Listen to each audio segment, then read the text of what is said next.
इतना ही पढ़ा है, अब बाकी पढ़ने पे फिर क्वेश्चन। हाँ, पढ़ो पढ़ो।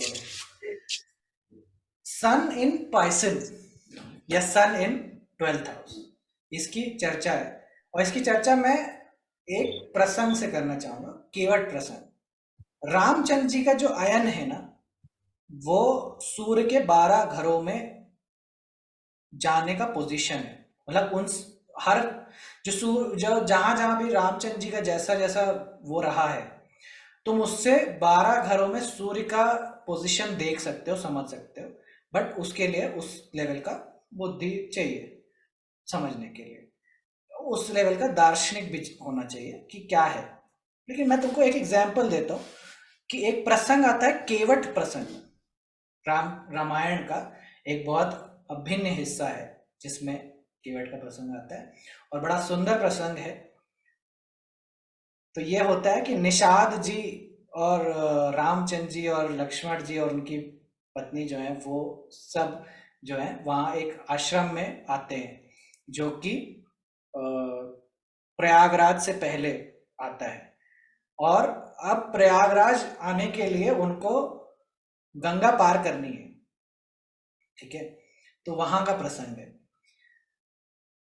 केवट अब चाहिए, तो राम जी आते हैं नदी के किनारे। तो केवट ने निषाद से ये आग्रह किया होता है कि जब कल भगवान जाएं नदी पार करने के लिए, तब कोई और जो केवट हो वो ना आए, ये आप पूरे गांव में ऐसा बुलवा दो प्लीज, मेरे लिए बस ऐसा हेल्प करना।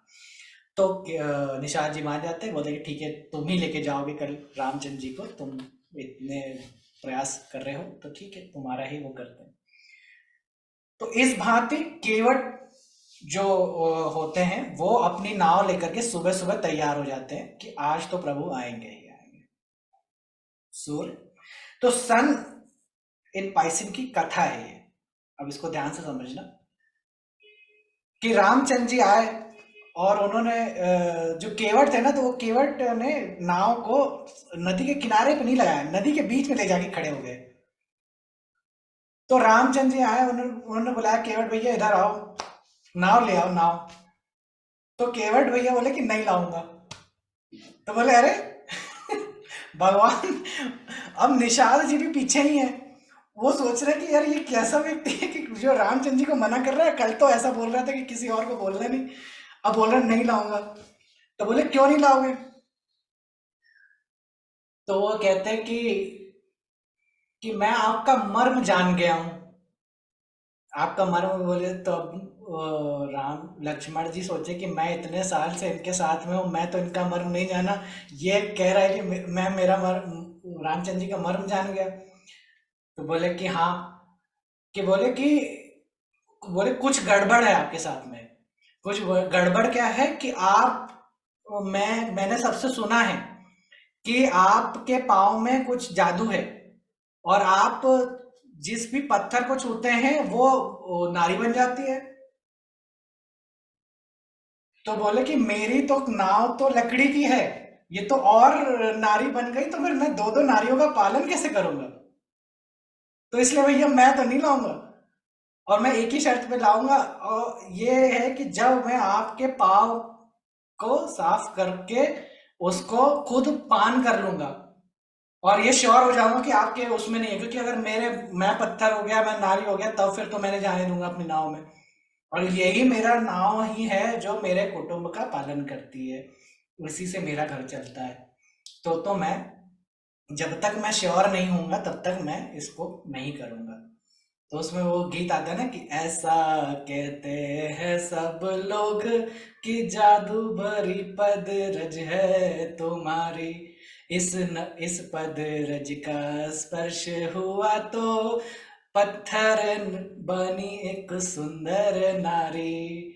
मेरे पास तो बस एक नैया, सारे कुटुंब की पालन हारी, नाव बनी अगर नारी तो फिर आएगा इस निर्धन पे संकट भारी। एक नारी का कठिन है पालन, कैसे पालूंगा दो दो नारी। तो ये गीत उसमें आता है। तो रामचंद्र जी ने कहा कि अच्छा, अब उसके बिना तो जाने ही नहीं देंगे। तो फिर उन्होंने केवट को बोला कि ठीक है, आ जाओ।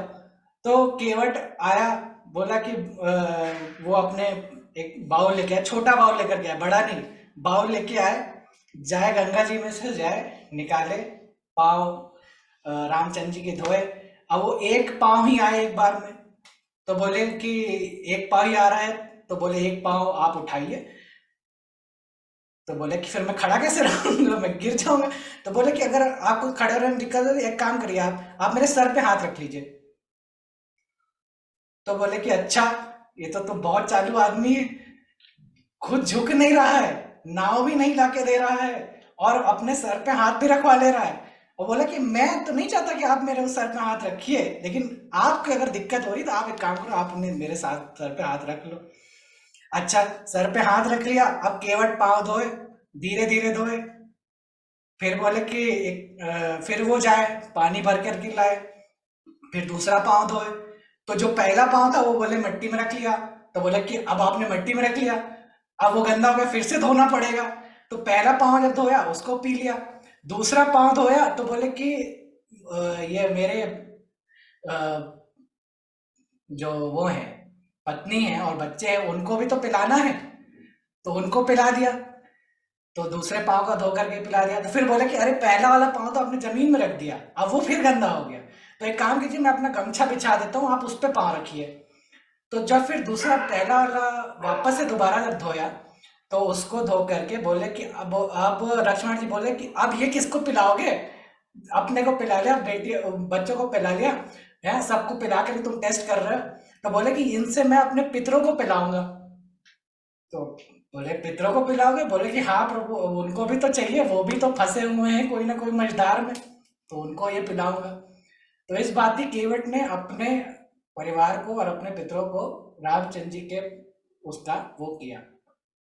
फिर नाव पे बैठ करके वो लोग नाव के इस किनारे आ गए। चकेवट ने पहले ही बोल दिया था कि आपके पास लगता है कुछ पैसा रुपया है नहीं देने के लिए, मैं निर्धन आदमी हूँ, इसी से मेरा रोजी रोटी चलता है, तो कैसे काम चलेगा, आप दे नहीं सकते हो शायद, इसीलिए आप इतना नानाकानी कर रहे हो पाँव धुलाने में। मेरा पाँव धुलाने में क्या जाता है। तो केवट जब इस पाँव पहुंच साइड पहुंच गया, तो अब तो मैटर अब उसके हाथ से चला गया। तो रामचंद्र जी भी अब देखने लग गए कि उसको क्या दिया जाए। इतनी देर में उनकी जो जानकी जी हैं, उन्होंने अपनी मुद्रिका उतार करके रामचंद्र जी को पकड़ा दी, और वो मुद्रिका देने लगी केवट को। तो जब उतराई में मुद्रिका देख करके केवट देखे, तो उन्होंने प्रभु जी के पैर पकड़ लिए, बोले कि नहीं नहीं प्रभु जी, मुझे कोई भी आप ये वो मत दीजिए, बस जिस प्रकार से मैंने आपको आज पार करा है, उस प्रकार से आप भी मेरे को पार कर देना जब वक्त आने पर। बस इसी यही उससे वो है कि हमारा और आपका दोनों का काम एक दूसरे को पार लगाना ही है, यही मेरा गिफ्ट होगा, यही मेरी उत्तरन होगी। तो राम जी मुस्कुराए, बोले कि अच्छा, लक्ष्मण जी बोले कि भगवान जी कैसे कैसे आपके भक्त हैं, सब आपको मना कर देते हैं। तो बोले, जब लक्ष्मण राम जी बोले कि ये तो मैं जब निकल ही रहा था ना घर से, तभी मैं समझ गया था कि बोनी खराब हो गई है। बोनी क्यों खराब हो गई है कि मैं, वनवास तो मेरे को हुआ था, मैंने तुमको बोला कि मत चलो, तुमने नहीं माना, तुमने मना कर दिया। मैंने सीता को बोला कि नहीं मानो, तो चलो, तभी मैं समझ गया था कि मेरी कोई सुनने वाला नहीं है, जो मैं कहूंगा सब उसका उल्टा कहने वाले हैं। इसलिए तो जब बोनी खराब हुई है, तो आगे का तो मैंने छोड़ ही दिया है। तो इस बात ही जब केवट पार आ गए, तो इस पार उन्होंने उनको विदा किया और बोला कि जब आप वापस आइएगा तो भी मेरी ही नाव से जाइए, यही उनसे वो लिया था और बोला था ये।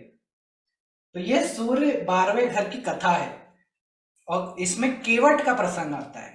केवट का प्रसंग एक और बार वर्गो जब पढ़ाऊंगा तो आएगा, बट केवट के प्रसंग से बहुत कुछ सीखने को मिला है यहाँ पे।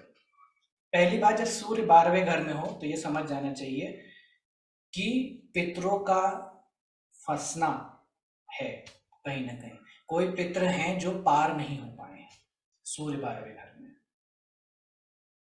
ठीक है। उसके बाद सूर्य 12वें घर में हो तो आप देखो, आप सूर्य हो। अब समझो कि यहाँ पे स्टोरी का कितना बेहतरीन सिग्निफिकेशन है सन इन 12th हाउस में होना। सूर्य का पोजीशन नहीं है, सूर्य का पोजीशन खराब है पाइसन में होना, सूर्य का पोजीशन 12th हाउस में होना खराब पोजीशन है। और क्यों पोजीशन है? क्योंकि एक राजा जो अयोध्या का राजपाट संभालने वाला था, वो अब एक ऐसे स्थान पे आ गया है जहां पे नदी है, और इसीलिए पाइसिन में नदी का संबोधन है। नदी इन द सेंस एक आइसोलेटेड एरिया जहां पे बहुत कम रिसोर्सेस है, वहां पे ज्यादा आपकी चल नहीं सकती। सूर्य 12वें घर में आपकी ज्यादा चलेगी नहीं वहां पे, ठीक है। लोग आपको मना कर जाएंगे, आप राजा हैं लेकिन आपको लोग आपकी को राजा मानेगा कोई नहीं, ठीक है। जिस प्रकार से केवट वहां पे वो कर रहा है। पहली चीज तो पितृ फंसे हुए, ये बात एक संकेतिक है। दूसरा चीज की है कि आपका वहां बहुत ज्यादा चलने वाला नहीं है, इसलिए ईगो का प्रॉब्लम है वहां पे, ईगो आपका राइज होने देगा नहीं, ठीक है। आप एक ऐसी स्थान पे, other person will be a controller over there. दूसरी चीज ये कि सूर्य 12वें घर में हो तो ऐसे व्यक्ति के को अपने पत्नी से मदद लेनी पड़ जाती है, यानी कि एक ऐसी स्थिति आ जाती है जहां पे पत्नी कमाती है और हस्बैंड कहीं ना कहीं उसको या तो धन की कमी आती है, उसको ऐसी सिचुएशन बन जाती है जहां पे wife will be giving money. क्योंकि जिस प्रकार से जानकी जी मुद्री का उतार करके दे रही हैं केवट का कर्ज उतारने के लिए, तो wife is giving money to dissolve the कर्ज, और कर्ज का या उसका कंप्लीट करने के लिए वो दे रही है, ठीक है। तो पितरों का फंसा होना, आपकी नहीं चलना, कोई भी प्रकार से आप ऐसी सिचुएशन में फंस जाना, और जहां पे सामने वाला व्यक्ति है आपको ईगो डाउन करना, मतलब आपकी चल भी नहीं रही है, ये आप ऐसे है, मदद मांग रहे हैं आप, है ना। और दूसरा चीज ये कि आपका क्या हो रहा है, wife is giving support to you to get resolve with the वो। तो इसमें देखो कि अब एक राजा होकर के भी आप एक केवट जैसे छोटे उसको वो नहीं दे पा रहे हो, उसका उसका सामान नहीं दे पा रहे हो, उसके लिए उसका वो नहीं दे पा रहे हो, उसका पैसा नहीं दे पा रहे हो। ऐसी सिचुएशन आ जाना सूर्य 12th हाउस में, एक बार एक जरूर ऐसी सिचुएशन में फंसा देता है सूर्य 12वें घर में। तो इसलिए वहां पे उपाय है क्या, पिता के पांवों को दबाएं। यहाँ पे ये उपाय बता रहे हैं, वो केवट यही बता रहे हैं कि सूर्य 12वें घर में गया ना, पिता के पांव को धोइए और उसको पी जाइए का अंदर की पैर दबाइए।